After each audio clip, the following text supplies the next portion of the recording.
1971 में बांग्लादेश कैसे पाकिस्तान से अलग हुआ, फौजी अफसरान ने किस तरह अय्याशियां की और कौन कौन सी गैर इखलाकी सरगर्मियों में मुलव्वस थे। हमूदुर रहमान कमीशन ने फौजी अफसरान की अय्याशी, गैर इखलाकी सरगर्मियों और ताकत के नशे पर क्या लिखा था। आप देख रहे हैं डेली न्यूज टू यू। अस्सलाम वालेकुम नाज़रीन। साल 1971 में मशरिकी पाकिस्तान में फौज की जानिब से हथियार डालने और मुल्क के टूटने की तहकीकात के लिए बनाए गए हमूदुर रहमान इंक्वायरी कमीशन की रिपोर्ट में सैकड़ों गवाहान के दावों की रोशनी में इंकशाफ किया गया था कि सीनियर फौजी अफसरान की खवातीन और शराब की हवस और जमीनों और घरों की लालच ने न सिर्फ उनमें लड़ने के जज्बे को मार दिया था, बल्कि इसके बायस उन्होंने जंग की कामयाबी के लिए दरकार पेशा वराना अहलियत को भी खो दिया था। कमीशन की राय में आला फौजी अफसरान के खिलाफ गवाहान की जानिब से आयद इन इल्जामात में वजन था। साल 1971 में मशरकी पाकिस्तान में पाक फौज के सरेंडर और शिकस्त के साथ पाकिस्तान टूट गया था। पाकिस्तान की इस शिकस्त की वजूहात को जानने के लिए 1971 में मुल्क के civilian martial administrator Zulfikar Ali Bhutto ने इस वक्त के चीफ जस्टिस हमूदुर रहमान की सरबराही में इंक्वायरी कमीशन तश्कील दिया था। इस कमीशन ने मशरकी पाकिस्तान में पाक फौज की शिकस्त और सरेंडर की वजूहात तलाश की और उन्हें रिपोर्ट की शक्ल में हुकूमत वक्त को जमा कराया। हमूदुर रहमान कमीशन ने तहकीकात के दौरान 200 से ज्यादा गवाहान के बयानात और शहादतों को कलमबंद किया। हमूदुर रहमान कमीशन ने 2 मरहलों में तहकीकात की थी। कमीशन ने पहले मरहले में तहकीकात के बाद जुलाई 1972 में रिपोर्ट जमा कराई। पहले मरहले के दौरान कमीशन को जंगी कैदियों तक रसाई नहीं थी, इसलिए जब जंगी कैदियों को मुल्क वापस लाया गया तो तहकीकात का दूसरा मरहला शुरू हुआ, जिसमें कैद से रिहाई पाने वाले गवाहान के बयानात और शहादतें रिकॉर्ड की गई। कमीशन ने दूसरे मरहला की तहकीकात के बाद 1974 में रिपोर्ट जमा कराई थी। रिपोर्ट के इंकशाफात की तफसील।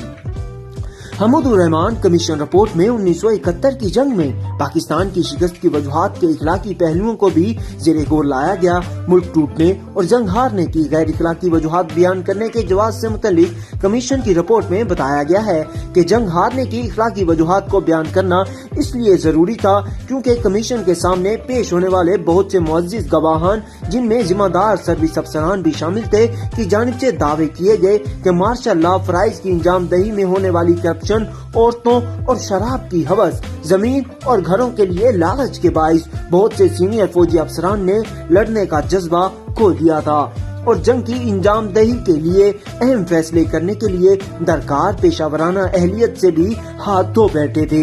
कमीशन रिपोर्ट में कहा गया है कि इन गवाहान की जानिब से ये भी कहा गया कि बदनामी के हामिल इन अफराद से बामुश्किल ही ये तवक्का की जा सकती थी कि वो पाक फौज को फतह दिलाते।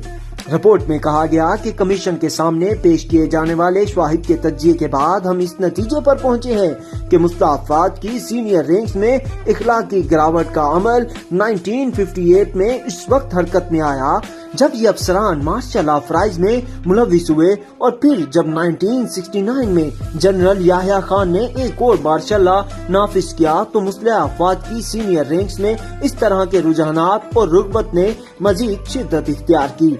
कमीशन की रिपोर्ट में मजीद कहा गया कि गवाहान की जानिब से आयद शुदा इन इल्जामात में वजन है कि सीनियर फौजी अफसरान की एक बड़ी तादाद न सिर्फ वसी पैमाने पर जमीनों और घरों के हसूल और दीगर कारोबारी सरगर्मियों में मुलव्विस थी, बल्कि इन अफसरान ने इंतहाई गैर इखलाकी और अय्याशियाना तर्ज जिंदगी इख्तियार किया था, जिससे इनकी पेशा वराना सलाहियतें और कायदाना खूबियाँ शदीद मुतासिर हुई। कमीशन रिपोर्ट में 1971 की जंग में ईस्टर्न कमांड के commander lieutenant general AK Niazi की मुबैना अय्याशियों और करप्शन से मुतल्लिक भी संगीन इंकशाफात किए गए हैं। इस हवाले से रिपोर्ट में इंकशाफ किया गया है कि ईस्टर्न कमांड के कमांडर जनरल नियाजी पर इल्जाम था कि जब वो GOC सियालकोट थे तो वो मार्शल लॉ केसेस को हैंडल करने के अमल में पैसा बना रहे थे। रिपोर्ट में जनरल नियाजी से मुतल्लिक मजीद लिखा गया कि जब उन्हें लाहौर में मार्शल लॉ एडमिनिस्ट्रेटर लगाया गया था तो तब भी उन पर ऐसी ही सरगर्मियों में मुलव्विस होने का इल्जाम था। Lieutenant general A.K. نیازی پر عائد الزامات کے حوالے سے حمود الرحمان کمیشن رپورٹ میں مزید بتایا گیا کہ ان کے گلبرگ لاہور کی خاتون سعیدہ بخاری کے ساتھ قریبی تعلقات تھے۔ رپورٹ کے مطابق سعیدہ بخاری نامی یہ خاتون سینوریتا ہوم کے نام سے چکلا چلا رہی تھی اور چکلا چلانے کے ساتھ ساتھ جنرل نیازی کے لیے مبینہ طور پر رشوت کی وصولی اور امور کی انجام دہی کے لیے ٹاؤٹ کا کردار ادا کر رہی تھی۔ کمیشن رپورٹ کے مطابق مبینہ طور پر جنرل نیازی کے ایک اور خاتون کے ساتھ بھی تعلقات تھے جن کا تعلق سیالکوٹ سے تھا اور جس کا نام شمینی فردوس تھا۔ رپورٹ کے مطابق شمینی فردوس نامی یہ خاتون بھی لاہور کی سعیدہ بخاری والا کردار ادا کر رہی تھی۔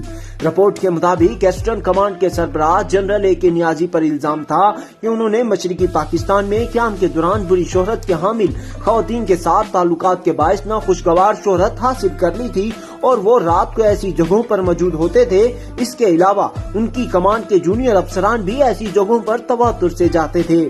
رپورٹ کے مطابق جنرل نیازی پر مشرقی پاکستان سے مغربی پاکستان پان کی اسمگلنگ میں ملوث ہونے کا بھی الزام تھا۔